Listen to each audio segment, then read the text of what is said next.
Vamos lá, meus meninos e minhas meninas, para não perder um momentum, né, do que eu já estou fazendo, é o seguinte, agora nós vamos falar um pouco sobre conjunção. Já usei o exemplo aqui embaixo, né? Mas, enfim, vamos lá. O que é o caramba de uma conjunção?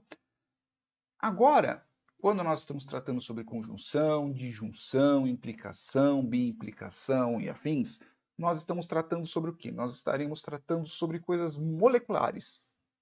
Porque assim, não dá para você ter uma conjunção com algo molecular.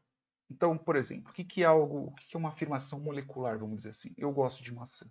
Estou falando afirmação, mas estou falando a grosso modo, tá? Uma sentença molecular. Não dá para ter uma sentença molecular. Tipo, por exemplo, fazer que A e I.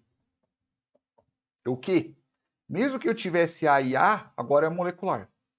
Ele deixa de ser uma célula atômica, ele deixa de ser uma afirmação, uma sentença atômica, para ser uma sentença molecular. Mesmo que A e A é igual a A, entendeu? Mas, enfim, quando a gente está usando esse tipo de operador, nós criamos uma sentença molecular. Tá? Pode ser que eu esteja vindo de várias sentenças moleculares. Tá certo, molecular. Estou vindo de várias sentenças moleculares. Alguma coisa caiu na minha cabeça? Eu senti alguma coisa batendo na minha cabeça? Não, não caiu nada. Pensei que tivesse caído um bicho. Eu senti uma coisa bater. Foi só um baratão gigante na minha cabeça. Né? Não, não é nada. Enfim, então assim, pode ser que eu tenha atribuído algo molecular até mesmo a esta célula, né? Mas a partir do momento que eu coloco um e, um ou, qualquer conjunção, qualquer outro dos próximos operadores, eu vou ter uma sentença molecular. Então, por exemplo, vou chamar de X, tá bom? Porque estou com preguiça de escrever. X é rico, X é alto. Então, a partir do momento que eu faço uma conjunção entre essas duas afirmações, essas duas sentenças, né? Então, por exemplo, A e aqui B, por exemplo, e se eu fizesse daqui A e B, como é que fica?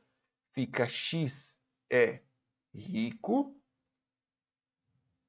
e, coloquei grande assim para a gente poder ver, e alto.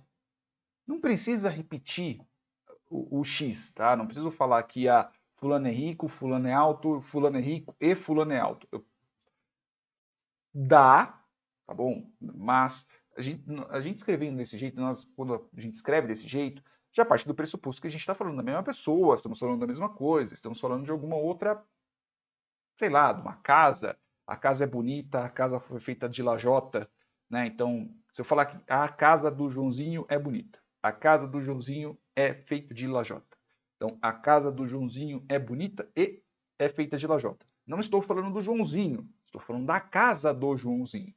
Então veja que quando nós estamos falando sobre essas conjunções de determinadas coisas, né, nós estamos tratando, às vezes, dependendo do contexto que você está na frase, né, por mais que você tenha sujeitos dentro da frase, então, por exemplo, a casa do Joãozinho, eu não estou falando do Joãozinho. As características que eu estou colocando da casa do Joãozinho. Então poderia ser a casa da Mariazinha, a casa do Zé Mané, a casa da fulana, né, a casa daquele corno, pode ser qualquer coisa, né? Mas importante é do que nós estamos tratando determinada característica, determinada sentença. E voltando para a questão da negação, a partir do momento que eu nego, né, eu trato isso daqui, eu coloco entre parênteses, lembra dos parênteses que eu falei que é uma das coisas que a gente usa no cálculo proposicional clássico?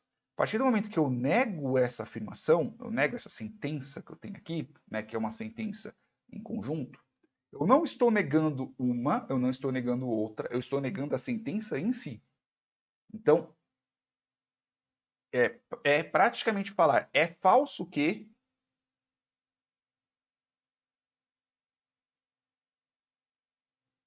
X é rico e alto. X é rico e alto. Então, tipo, é falso que eu vou copiar aqui. Às vezes o Smooth Draw ele dá uns pau quando copia e cola, e não é dessa vez. Então, é falso que x é rico e alto. Então, assim, pode ser que ele seja rico e pobre.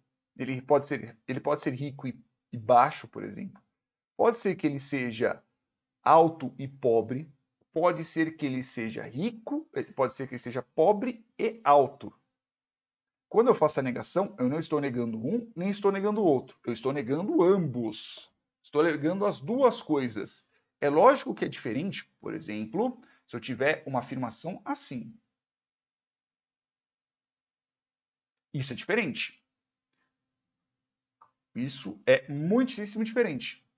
Aí, se eu fosse para escrever a mesma frase, seria X, neste caso, não é rico e alto.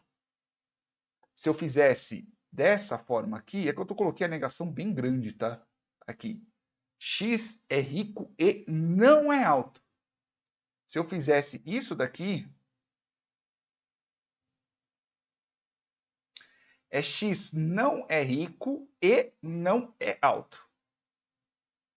Isso daqui é a mesma coisa que isto daqui? Não. Não é a mesma coisa, galera. Por quê? Porque vou queimar um pouco mais de largada, vou falar um pouquinho sobre tabela verdade, né? Quando nós estamos vendo isso daqui, toda vez que nós estamos falando sobre cálculos proposicionais, nós estamos falando sobre valores verdadeiros ou falsos. Se vocês já viram um pouquinho de Python ou nos videozinhos que eu já tinha feito aqui na parte de lógica, ou se vocês já viram algum outro vídeo meu de programação, seja de SQL, seja de Python ou afins, toda vez que você está tratando com operadores lógicos, você simplesmente está calculando verdadeiro ou falso. Sempre, tá bom? Pelo menos em cálculo proposicional clássico. Nós não estamos tratando sobre força argumentativa, nós estamos simplesmente só falando sobre verdadeiro ou falso. Então, assim, para que uma conjunção, que é este símbolozinho aqui, é o símbolozinho do acento do tio. No tio não, pô, esse é o acento circunflexo, cacete. Então é o seguinte, isso daqui é um acento circunflexo. Acento circunflexo? É acento pô, nossa, meu Deus do céu. Acento circunflexo. É o circunflexo que é do circunflexo. Acento circunflexo. Isso, é o circunflexo mesmo.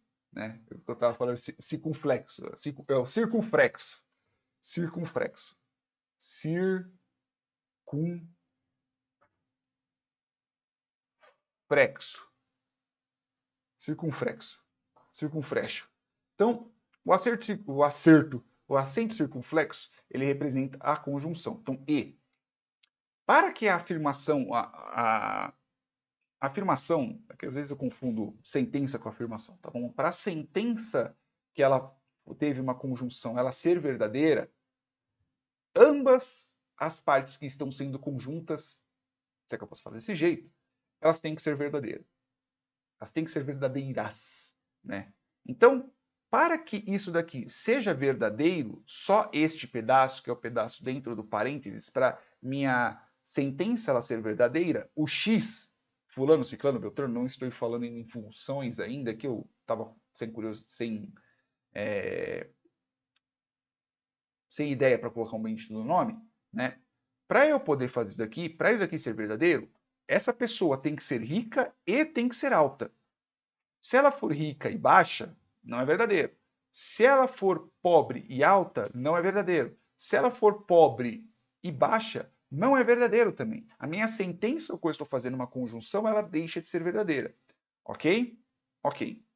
Então é o seguinte, quando eu estou negando esta operação, o que eu estou querendo dizer? Eu estou querendo dizer que a conjunção dos dois fatores aqui é falsa. Então, assim, isso daqui se torna verdadeiro a partir do momento que ou um dos dois ou os dois, eles são falsos. E isso daqui quer dizer o quê? Isso daqui é totalmente diferente. Ele vai ser verdadeiro se este daqui for falso e se este daqui também for falso. Certo? Certo. Então, assim, por exemplo, Se eu falar aqui que ele não é pobre, se eu falar aqui que ele não é rico, se eu falar aqui que ele não é rico, aqui eu estou falando que ele não é rico e ele não é alto. Aqui, por exemplo, se ele for rico e se ele for alto, eu estou falando que ele não é. Então, a partir desse momento, a sentença se torna falsa. Só que aqui embaixo, se ele não for rico e ele não for alto, a sentença se torna verdadeira. Beleza? Beleza. Só que se aqui ele for rico e ele for baixo, a minha sentença se torna verdadeira. Veja que eu estou falando sobre negação, tá bom? Aqui embaixo não. Se ele for rico e se ele não for alto, se torna falso. Porque para isso daqui ser verdadeiro, para esta sentença ser verdadeira, ambas têm que ser falsas. Para esta daqui ser verdadeira, uma das duas ou ambas tem que ser falsas. Tá? Como eu disse, mais para frente a gente vai entrar em cálculo mesmo, vamos trabalhar lá com verdadeiro ou falso, né? Mas aqui nós estamos simplesmente só falando sobre a questão das letras e da estrutura geral da coisa, tá bom? E quando eu estou falando simplesmente sobre as afirmações, né, sobre as sentenças, são sentenças as quais elas podem ser falseáveis, tá bom? Então, fulano pintou o cabelo de verde, né? Ciclano é legal, né? E não necessariamente essa frase, essa afirmação ou alguma coisa do tipo, ela vai estar direto na frase. Ah, lembra do fulano? É, aquele fulano lá que a gente conheceu quando a gente foi lá na balada, lá quando a gente foi lá naquele canto lá do negócio lá do coiso, né? Lembra dele? Lembra quando a gente estava lá na coisa lá, tal coisa? Lembra. Então ele estava vestido de camiseta verde. Você lembra? Então, veja que, tipo, deu todo esse samba, né? Sambou para fazer a bendita da afirmação no final. Talvez as outras partes, né? Talvez você pode considerá-las até falseáveis ou não, né? Porque afinal de contas, lembra do fulano, ciclano, bababá, e nem sempre você vai lembrar daquilo, né? Mas num ponto, que é o final da bendita da frase, você tem alguma coisa a qual ela pode ser falseável, tá bom? Então, ela pode ser verdadeira ou falsa. Ele estava vestido de camiseta verde. Tá, né? Pode ser que sim, pode ser que não. Mas essa parte é a parte falseável. O resto você pode estar lembrado ou não, né? Mas, enfim. Beleza, meus amores? Espero que vocês tenham entendido, espero que vocês tenham gostado. É bem provável que, como eu disse, vão entender um pouco mais quando nós começarmos a trabalhar com a parte de cálculo disso daí mesmo. Tá? Beijos carinhosos na bunda e até o próximo vídeo.